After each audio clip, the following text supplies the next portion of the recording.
Bonjour à tous, je suis David Nemer, je suis en postdoctorant à AgroParisTech et je travaille sur le projet Seed4. Aujourd'hui, je vais vous présenter TuneSDM, une application interactive que j'ai développée à titre personnel sur mon temps libre en parallèle à mes activités de recherche. TuneSDM est un outil pensé pour les chercheurs, gestionnaires et étudiants souhaitant gagner du temps tout en produisant des modèles rigoureux et reproductibles. L'application peut traiter plusieurs espèces en parallèle, mais pour des raisons de temps, nous allons aujourd'hui voir un exemple simple avec une seule espèce.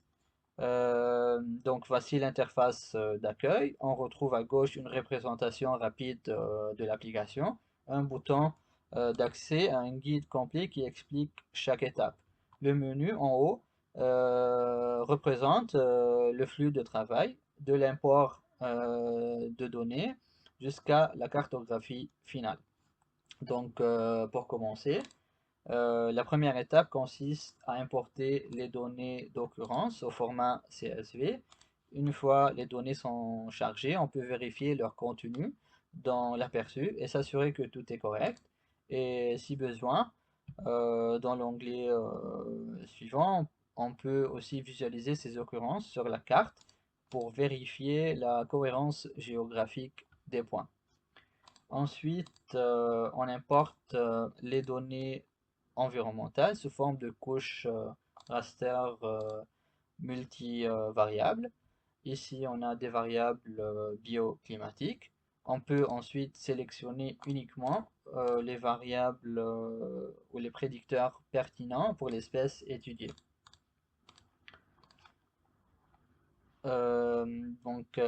Ensuite vient l'étape clé, le tuning des modèles. On peut choisir différents algorithmes. Par exemple, si on choisit Random Forest et GBM, et on peut définir les paramètres d'apprentissage, comme par exemple Initial Search Size, ce qui correspond au nombre de combinaisons de paramètres testés au départ pour explorer rapidement l'espace de recherche. Aussi la proportion de données pour l'entraînement et le nombre de plis cross-validation, euh, etc. Une fois les paramètres définis, on clique sur Run Tuning pour lancer l'optimisation. Donc l'application va tester différentes combinaisons de paramètres et d'algorithmes et sélectionne automatiquement le modèle ayant obtenu la meilleure performance. Par exemple, ce modèle ici a une meilleure performance que les autres. Et donc, et ce modèle de GBM a une meilleure performance que les autres.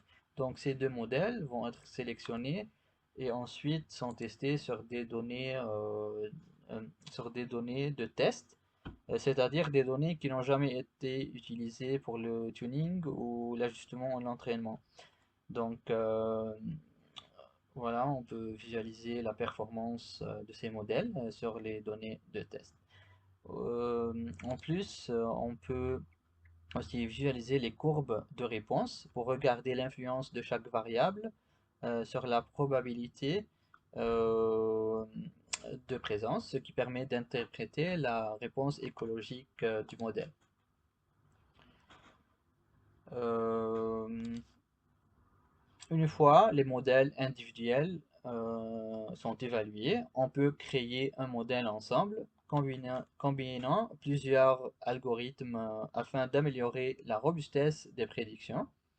Donc, on peut définir un seuil de performance et on génère le modèle d'ensemble final optimisé. Et pareil que l'étape précédente, on peut aussi voir la performance du modèle d'ensemble sur des données indépendantes. Passons à l'étape suivante.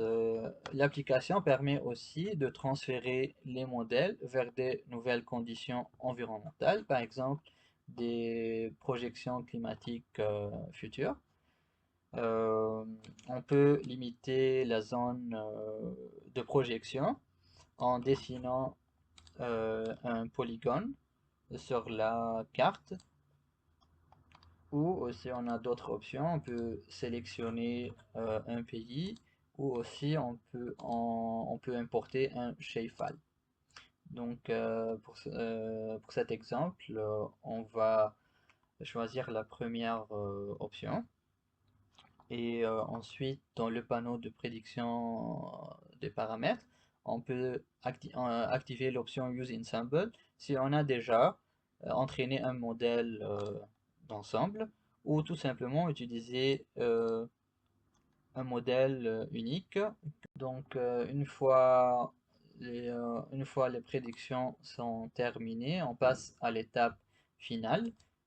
L'étape finale, qui est l'étape qui permet de visualiser les prédictions. Donc on peut choisir parmi des différents scénarios, si on a plusieurs scénarios.